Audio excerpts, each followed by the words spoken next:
ይሄ ቡድን መሳሪያና የነፍስ ወከፍ መሳሪያ የሚባል አላቸው። ይሄንን ከማድረግ አንፃር የዘገዩ ነገሮች አሉ፣ ሪሶርስ ስላልነበረ ወዘተ።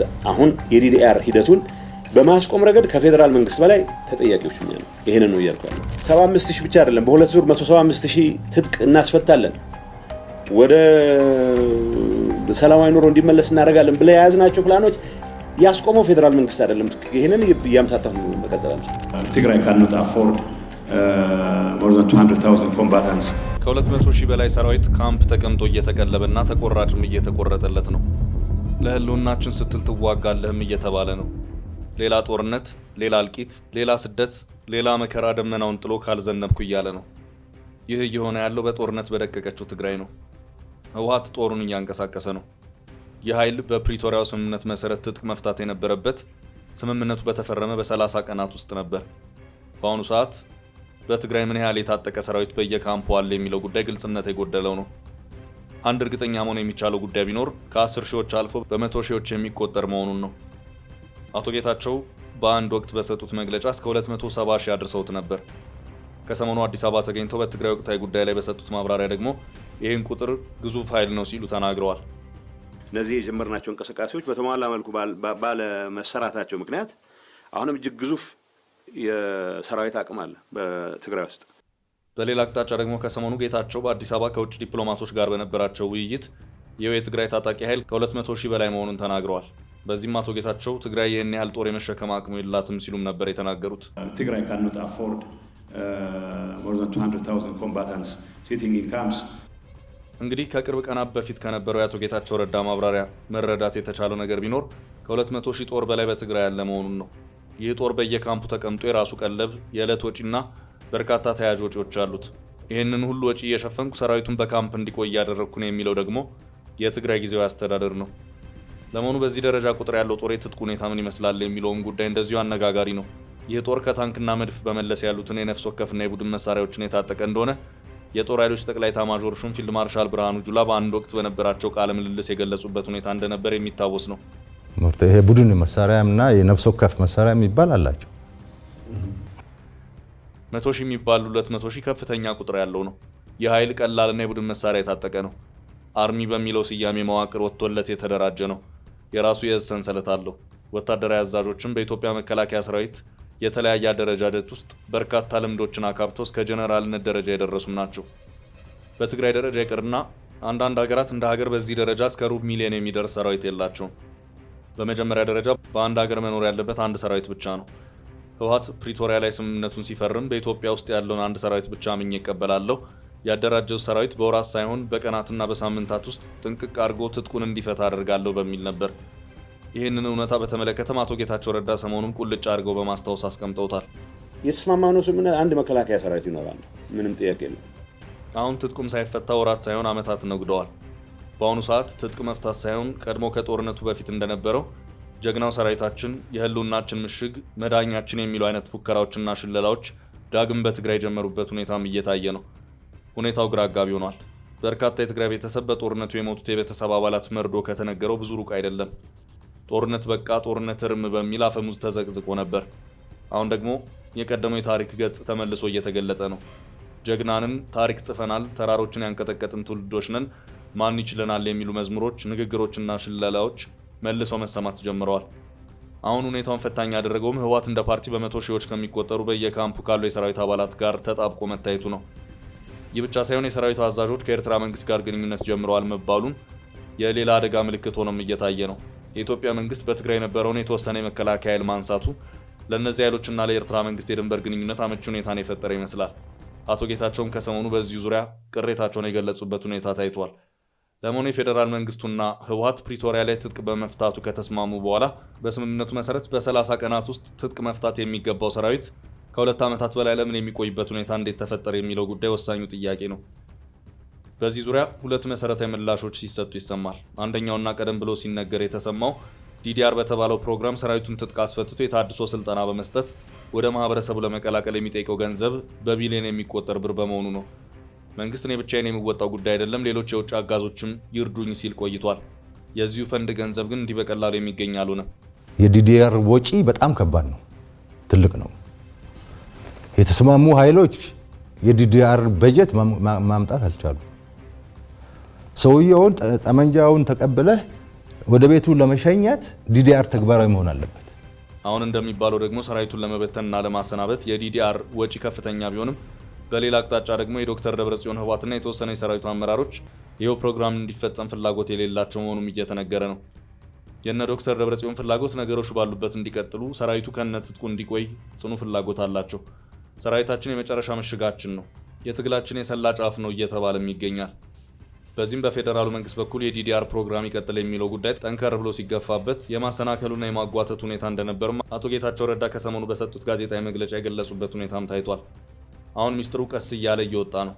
ይህንን ከማድረግ አንጻር የዘገዩ ነገሮች አሉ፣ ሪሶርስ ስላልነበረ ወዘተ። አሁን የዲዲአር ሂደቱን በማስቆም ረገድ ከፌዴራል መንግስት በላይ ተጠያቂዎች እኛ ነው። ይሄንን ነው እያልኩ ያለው። 75000 ብቻ አይደለም፣ በሁለት ዙር 175000 ትጥቅ እናስፈታለን፣ ወደ ሰላማዊ ኑሮ እንዲመለስ እናደርጋለን ብለ የያዝናቸው ፕላኖች ያስቆመው ፌዴራል መንግስት አይደለም። ይሄንን ያምታታሁ መቀጠል አንችልም። አሁን ወሳኙ ጥያቄ በተዋጊዎቹ አመራሮችም ይሁን በህወሓት በኩል ለምን ታጣቂው ኃይል ትጥቅ እንዳይፈታና ነገሮች እየተደነቃቀፉ እንዲዘገዩ ተፈለገ የሚለው ጉዳይ ነው። የህወሓት አመራሮችን ትግራይን እንደ አንድ የፌዴራሉ ግዛት የሆነች አካል ሳትሆን እንደ አንድ ሉዓላዊ ሀገር የመቁጠር ሁኔታ ከታየባቸው ዋላ ደር ብሏል። የታጠቀውን ታጣቂ ኃይል ልክ እንደ አንድ ሉዓላዊ ሀገር ሰራዊት የትግራይ ሰራዊት እያሉ የሚጠሩበት ሁኔታ አለ።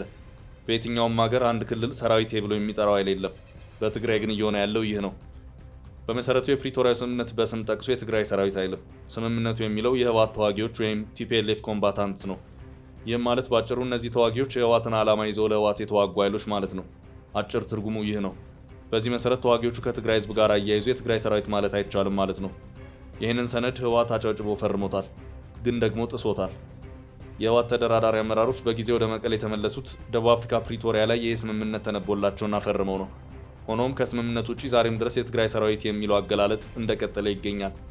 ሌት ተቀን የፕሪቶሪያው ስምምነት ይከበር የሚሉት የህወሓት አመራሮች በሌላ አቅጣጫ ደግሞ በተለይ ከተዋጊ ኃይሎች ጋር በተያያዘ ከስም አጠራር ጀምሮ እስከ ትጥቅ መፍታት ማጓተት ድረስ በግልጽ የፕሪቶሪያውን ስምምነት ንደውታል ማለት ይቻላል። በዚህ ዙሪያ ካሁን በኋላ ካልሆነ በስተቀር እስካሁን ባለው ሁኔታ በፌዴራሉ መንግስት በኩል የተባለ ነገር የለም። በዚሁ የፕሪቶሪያው ስምምነት አንቀጽ 7 መሰረት ህወሓት ተዋጊዎቹን ማሰልጠን፣ ከቦታ ቦታ ማንቀሳቀስና ማስፈር ወይም ሌላ ግጭትን ሊቀሰቅስ በሚችል መልኩ ዝግጅት ማድረግ መቆጠብ ያለበት መሆኑ በግልጽ ተደንግጓል። ሆኖም ከሰሞኑ ከዚህ ስምምነት ውጭ በሆነ መልኩ ታጣቂውን በተመለከተ የሚዲያ ቅስቀሳዎችን ማድረግ፣ ከቦታ ቦታ ማንቀሳቀስና መሰል ተግባራት በግልጽ ታይተዋል። ይህም ግልጽ የሆነ የፕሪቶሪያው ስምምነት ጥሰት ሆኖም ነው የታየው። አሁን እንደውም ነገሮች ወደ ኋላ ተመልሰው ተዋጊዎች ከሚለው የስም አጠቃቀም ውጭ ሰራዊት በሚለው አገላለጽ ጭምር በመጠቀም በህወሓት በኩል መግለጫ የወጣበት ሁኔታም ታይቷል። ከሰሞኑ መግለጫ መካከልም እንዲህ የሚል አገላለጽ ይገኝበታል። የትግራይ ሰራዊት የመከታ ትግሉ የሰላ ጫፍ ሆኖ የትግራይ ህዝብን ከጠቅላላ ጄኖሳይድ ለማዳን በከፈለው መስዋዕትነት ለዘላለሙ የማይረሳ ወርቃማ ታሪክ ያስመዘገበ ህዝባዊ ኃይል ነው። ሰራዊታችን ለህዝቡ የከፈለው እጅግ ከባድ መስዋዕትነት በቃላት መግለጽ አይቻልም። ይሁን እንጂ ሰራዊታችን ከባድ መስዋዕትነት ከፍሎ በፈጠረው እድል ወደ ፕሪቶሪያ የሰላም ስምምነት መግባታችንን ማንሳት ይቻላል። በመሆኑም ይህንን የመከታ ትግላችን የሰላ ጫፍ ኃይል የሆነውን ሰራዊት ሳይዙ የሚረጋገጥ የህዝባችን ደህንነትና ሰላም እንዲሁም ብሔራዊ ጥቅም ሊኖር አይችልም። በድምር ሰራዊታችን ትላንትም ሆነ ዛሬ ትግራይ ህዝብ ሰላም፣ ህልውናና ደህንነት ዋስ ነው የሚል መግለጫ ነው በህወሓት በኩል ባሳለፍነው ሳምንት የተሰጠው። ይሄ ግልጽ የሆነ የፕሪቶሪያን ስምምነት የሚጥስ አገላለጽ ነው። ግን ደግሞ ጠያቂም የለም። ህወሓት በራሱ መንገድ ለራሱ ብቻ የሚመቹትን የስምምነቱን አንቀጾች ብቻ እየመረጠ የፕሪቶሪያው ስምምነት ተጣሰ፣ የፕሪቶሪያው ስምምነት አልተከበረም እያለ ይገኛል። ይህን የሚለው ደግሞ እየደጋገመና ድምፁንም ከፍ አድርጎ ነው። የፌዴራል አደረጃጀትም ቢሆን ክልሎች ወይም የፌዴራሉ አካላት የሆኑ ግዛቶች ከፖሊስ ያለፈ የታጠቀ ኃይል እንዲኖራቸው አይፈቅድም። መረጃዎች የሚያመለክቱት በዓለማችን 25 የሚሆኑ ሀገራት የፌዴራሊዝም ስርዓትን የሚከተሉ መሆናቸውን ነው።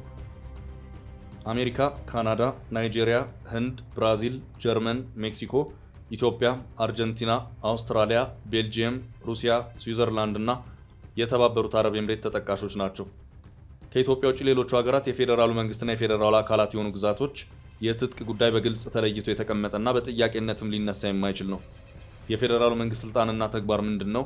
የክልሎች እንደዚሁም የሁለቱ አካላት የጋራ ስልጣንስ ምንድን ነው የሚለው ጉዳይ በህገ መንግስቶቻቸው በግልጽ ተለይቶ የተቀመጠ ነው።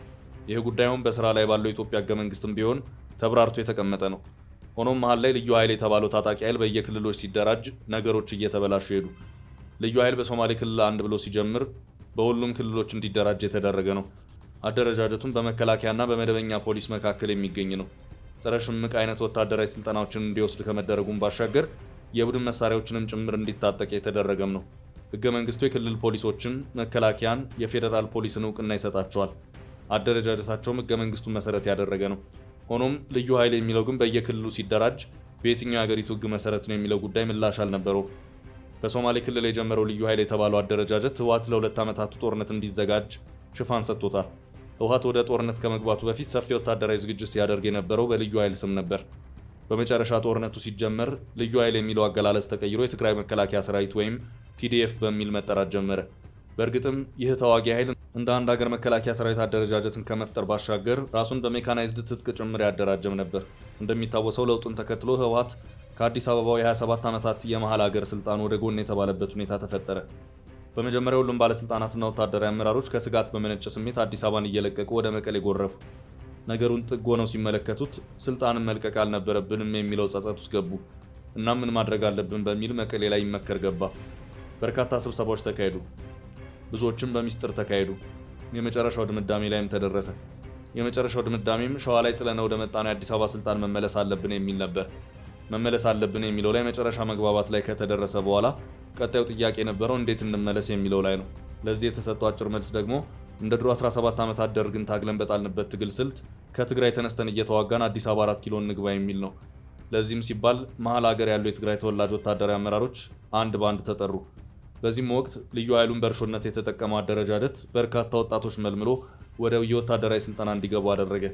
የትግራይ ወጣቶች የአልመዳ ጨርቃ ጨርቅ ምርት የሆነውን ቱታ ለብሰው ወደ ወታደራዊ ማሰልጠኛዎች የሚጎርፉበት ሁኔታ ተፈጠረ። በዚህ ሂደት ተጠናቆ የተጀመረው ጦርነት ግን ለመቶ ሺዎች እልቂት፣ ለሚሊዮኖች ስቃይና መከራ ሆኖ አሁንም ከእነዚያ ጉዳቶች መማር ያልተቻለበት ሁኔታ እየታየ ነው።